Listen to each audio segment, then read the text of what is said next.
እውነት እኔ በጣም እድለኛ ነኝ ብዬ ነው የማስበው። ማለት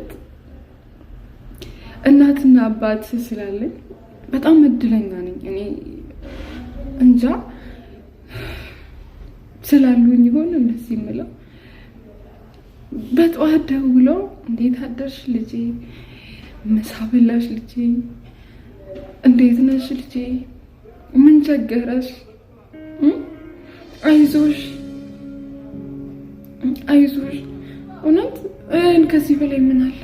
እውነት እኛ ሰዎች ስንባል በህይወት እያሉ ምንም አናመሰግናቸው፣ ምንም አይመስለንም። ያው አንድ ሰው ካለፈ በኋላ ነው የሚገባንና እኔ በጣም ነው የሚገርመኝ። እውነት አባቴ ጠዋት ደውሎ ልጄ እንዴት አደርሽልኝ፣ አዳር አሪፍ ነው ሲለኝ በጣም ጠዋት 12 ሰዓት ደውሎ እንደዛ ይለኛልና እናቴም እንደዛ ትደውልልኛለች። እውነት በጣም እድለኞች ነን። እናትና አባት ያለን ሰዎች በጣም እድለኞች ነን። እውነት ባለን ሰዓት ፈጣሪን ብናመሰግን፣ እነሱን ብናመሰግን እውነት ምንኛ እድለኞች ነን።